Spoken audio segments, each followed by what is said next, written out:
All right, Coach is excited for college football playoff weekend. Let's get right into all our stories. So this is the land. They're saying that the Guardians have a clear path to the World Series. Comment says the Guardiac kids are coming. The power of friendship will prevail. Of course, Coach agrees. Oh boy. Oh boy, what a way to find out. Michael Penix Jr. says he was getting a hot dog. Wow, wow, wow, wow. Uh-oh, what's going on here, y'all? Oh, shit. He's getting the Taylor Swift. He's getting the old Travis Kelsey.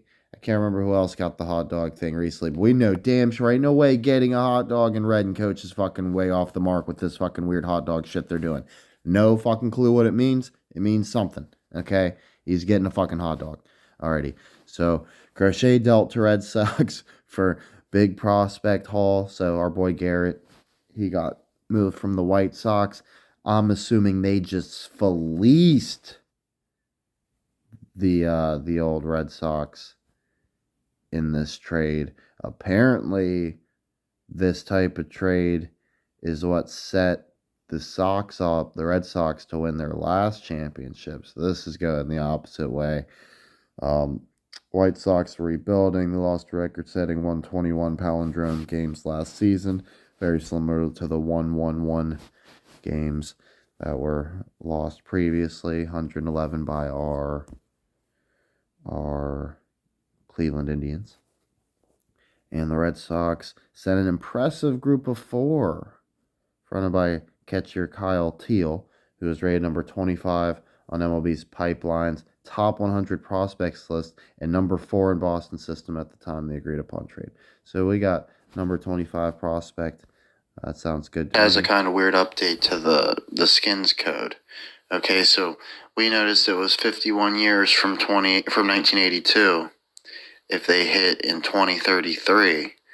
So we were like, where else would 51 seem to fit in? And this is a really weird one only Coach would have got, I think. If you flip the 37 to 1973 and add 51, it's the 2024 title. And if you add 51 to 2033, it's 2084, and we could definitely see them hitting the 2084 as well. Yo, just in real time right now, Penn State just scored a touchdown with 6 minutes and 8 seconds on the clock. 6 minutes and 8 seconds for the team we got going under our six-seeded Ohio State Buckeyes. I'm pretty sure Penn State has the 8 seed still. They changed the seedings on me. That shit pissed me off. So we're gonna have to revisit that in a second. So Jordan Brand to pay $6,000 fine for Jalen Hurts wearing cleats that aren't team colors. Just so you know, it's fake. Eagles doing something they're not supposed to do. So our Buckeyes have the number 7 run defense in the country, giving up 96.8. Alrighty, and the Volunteers struggle running the ball, and they're going to run right in to Ohio State's strength. So love this. So if you'll remember, Coach is calling the big upset of the Clemson Tigers beating Texas and Arizona State. Okay? And what do you know? Ohio State lost to Clemson in Ryan Day's first postseason appearance in 2019. But the team played well, and there were some really bad breaks and questionable calls in this one. Alrighty, so they're saying Coach is gonna step up and take care of Tennessee here. Let's see. Our Buckeyes. I don't buy the notion that Tennessee fans are going to take over the shoe. I said the same thing. That's fucking horse shit. Ain't no way Tennessee's just going to invade Ohio State. They're going to have some fans there. Don't get me wrong, but there's the reason our team got the home stadium here. So just someone named Cranston made me think of Bryan Cranston. This guy was the first guy to ever wear nose armor, right? Way back in the early 1900s, late 1800s. And then, so Bryan Cranston just makes me think of our Cranston Browns. Coach is really sold on the Cranston Browns being a thing. The laughing stock of the NFL has suddenly started winning. Yeah, you better watch out for the Lolskins. The Commanders are Braves with a new owner, new GM, new coach, and Joe Theismann winning quarterback. He won the Theismann Trophy, y'all. He's the best player in college football. Let's see. Finally gotten a renewed sense of hope. Yeah, fucking finally. Right on time for Coach, but finally for Skins fans. He didn't pick him a second before now, but alrighty. This guy named Rosenberg grew up in Chevy Chase, Maryland, is a lifetime fan. Am I supposed to believe this shit? Never misses a game. All right. 45-year-old. Blah, blah, blah. Let's see. They won the Super Bowl with 3 different starting quarterbacks in the 80s, early 90s. Oh, yeah. Snyder bought the team in 99, dude. That's when Ford Field started. That's when the Browns rebooted. Huh. How about that? And, like, Snyder was the main curse I had for them. He sold it last year. I knew when he sold it, I was like, oh, we got to keep an eye on them. I didn't know it was going to be, like, kaboom right now. Although we should have known because he's one of the most obvious, biggest heels, like, ever. It would suck so hard if it was just the Chiefs beating the Skins. And I just read it going the wrong way. Let's see. They probably don't even have to win it to get named the Braves. But, of course, we know the coding's too strong for them, in my opinion. It's the same reason I like the Lions. So the Skins are actually one of my favorite picks. I actually got to take the Commanders over the Lakers because I don't have any. Although I think the Lakers have a magic number. So it makes it pretty close. But I cannot think. Our Skins here. They got a full solve. That's one of my favorite codes I've seen. Was that one I whipped out? That's why I was so confident in it. 427 is 27th. Okay.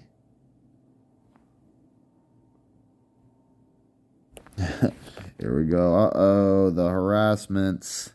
Watch out. Oh shit. Where are we at? Right back here. Okay. Yeah, he said he would never change the names. I love this person. We're not only the laughing stock of the NFL, but we are morally bankrupt.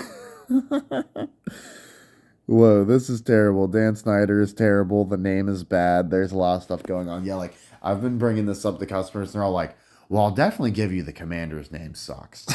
So, I'm not way off the mark there. Let's see. For a while, it appeared there was a chance Snyder, 60 would sell, $6 billion. Josh Harris, Magic Johnson. What do you know? Dan Quinn. Okay. Yeah, see, look, he won the Theismann Trophy. 6 interceptions, 656 yards, palindrome. He's the quarterback we've deserved for suffering all these years. I think it's Mariota, but we'll see. Let's see. Oh, I love this. Dude, nothing encapsulated that feeling more than Daniel's Hail Mary pass in the final seconds of the Chicago Bears in October, trailing 15-12 with 6 seconds remaining. Daniels avoided multiple defenders and launched a 52-yard bomb toward the end zone. Ball tipped off the hands of multiple players and landed in the hands of receiver Noah Brown. Well, you think that's exciting. How about you take a fucking look at the 1942 NFL Championship and watch the Commanders smack the Bears, who going into the championship were fucking undefeated, dude. The Skins knocked off an undefeated team in the championship. They pulled whoever the hell beat the Patriots a while back. I didn't watch the Super Bowl because I didn't care. But let's see. RFK Stadium site provision dropped from federal bill and blow to Commanders. So, oh no. They just have to wait for a different bill to approve the fucking bullshit. Okay, so there you go. Who cares? Who cares? Who cares? Oh, what was it? Something about RFK. I can't remember. It'll be in the book. I've got many books coming up. The Code Star reading a new one. Cleveland football history. Pretty good. Pretty happy with it. I thought it was going to be a huge letdown. Is it looked super small. It was like only like 100 pages. As soon as I read the introduction, it said it was like this big glowing like thank you letter to Roger Gordon, and I'm like, oh, we're good. And then like the whole thing is about like, oh, these are the stories you don't know. It's like, okay, I'll take 100 pages of some weird shit. So coach ended up being really happy with that one. He was bummed because that was like an expensive one and he thought he got burned. Right. He's like, oh shit, I could have got some really good books for this, but no, this one ends up being okay. Still hate the Eagles as far as their coding and just life. Thought it was interesting. They won the 48 Super Bowl. That's our 84 coding, and they got a back-to-back. So there's something crazy going on with them, but I can't stand a fucking team that's flipping losses like this early in their code. Like, they're just too tough to figure out. But we did get the flipping 81 for 2018, but, it's like, are they getting 2084? I don't know. Tough to say. I'm not worried about them. What are these people saying? Oh, yeah.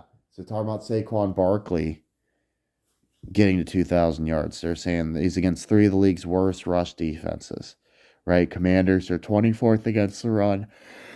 Commanders are 29th, or Cowboys are 29th, and Giants are 31st out of 32. So he better. Also, out of 32, coach is thinking we're going to get 36 teams eventually. I think that's their perfect number, is 36. Got a lot to add there, but we'll just get past it. Let's see. They're saying if he'll break the all-time record by Eric Dickerson. So just a bullshit record. He's got an extra game to do it. I don't want him to do it in 16 games. I want him to do it in the 17th game. Right, like when everybody's got to put an asterisk next to it. Coach wants you to know that Wahoo is a cross and circle game similar to Parcheesi with 6 sides. So he thought that was interesting. The Wahoos. Last chance, Dorian Thompson-Robinson wearing number 17. We know 17 is the end of many streaks in Browns history. So hopefully that 17 means he's the end of the road as far as the shitty quarterbacks. Is John Harbaugh on the hot seat? Coach says yes. It was their first 0-2 start since 2015. Thought this was interesting that in 2022, someone published a book about the other Harbaugh being on the hot seat. He immediately goes on to win the national championship, then gets fired. Here's crashed out in some stupid ass fucking way that makes this. A kid crashed out on his football coach after they got eliminated. It's just showing you it's just some hot dog shit. This person would never even do Botox. They said they've never had plastic surgery done. Of course they haven't done plastic surgery. Why the fuck would you get your face cut up when you just wear a stupid fucking mask that doesn't even look remotely convincing and idiots will still fall for it? So yeah, why the fuck would you cut your face up? I agree. That person didn't have plastic surgery. They're wearing a mask and it's probably a fucking training. Alrighty, so 5-time NBA champion Dennis Rodman has apologized to his daughter, Olympic gold medal winning soccer player Trinity Rodman, after she criticized him for being absent in much of her life during an episode on the Call Her Daddy podcast. Why doesn't she just call her daddy? Like, just call up daddy, call your daddy, and say, we need to make it right. So take your own advice. Nobody's calling you daddy, Trinity. Okay. Name an athlete who battled through an injury to deliver a legendary performance. That would be Stafford dislocating his shoulder and coming back in. Very few fans forget about this. But do you remember it was against that orange helmet team in the background? You're going to have to guess who it is. So Coach thought that was nice. Coach loves that even though he loves our Hoosiers, we knew it wasn't their year. They got absolutely destroyed. We needed something that they can't hang their hat on. We didn't want a hard fought like, oh, maybe next year. We want them to cheat. We want them to dip in the bag and buy 2 championships. So getting fucking humiliated by in-state rival Notre Dame. Yeah, right there, the old ND versus ND. Okay. Yeah, this was just the ticket. They ended up making it a little bit more respectable than this, but this game was never close. Never in doubt. Notre Dame dominated, right? So, Coach loves that. Sorry, Indiana. You're coming up next year, but yeah, this was precisely how we wanted them to go out. Even more so than anything else, we needed the state of Indiana to be on, and we just got an all-Indiana playoff. Get the fuck out of here. That feels as good as the Tigers Guardians shit again. Like, same with Ohio State, Tennessee. Those are dream matchups for Coach. These 2 right here. The others, Texas, like Clemson, I don't have any problem with it, but no, I didn't see that coming. I didn't know that was coming, right? Those 2, hell yeah. Give those to Coach. Alrighty. Mask, Embiid in the mask. Not a good sign, right? We know that's not going to end well. Let me fix this. Is there a more perfect symbol for a team and town, shaped by fire and iron? But what you might not know is those shapes aren't diamonds. They're hypocycloids. And they don't come from Pittsburgh. They're from Cleveland. At least that's where the idea of making them the Steelers logo originated.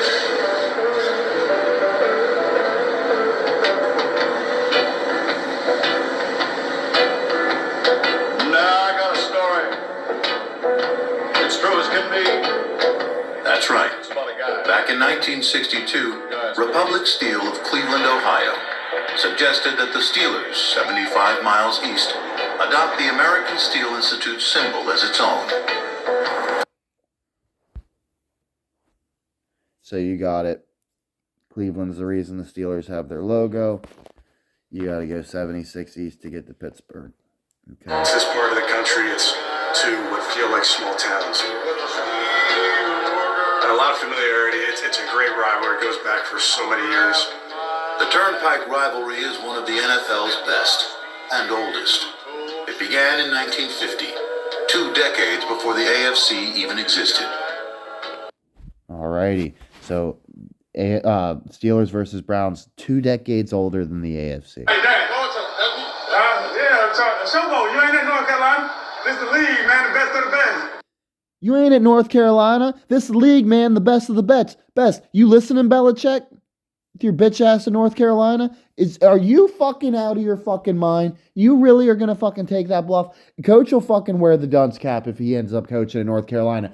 Ain't no fucking way in hell. One of the greatest NFL coaches of all time, a guy with 6 rings, he's getting his fucking rocks off in North Carolina like this is the shit. Like, oh yeah. He even said he didn't write that big-ass fucking 500-page manifesto. His, response to that, don't believe everything you read. Yeah, he's telling you, I don't fucking care about this team. You think I fucking bothered to write 500 pages? They were fucking begging my ass to come here. I'm Bill Belichick. I want to coach a real fucking NFL team, not some fucking kids. I'll come in and do my buddy a favor and make sure he's set up in a good spot to take over as head coach. But I'm getting the fuck out of here, and I'm taking Chip Kelly with me the second these playoffs are done. Right? We're going to fucking Cleveland. No way that bum Stefanski's hanging around. That's all I'm saying.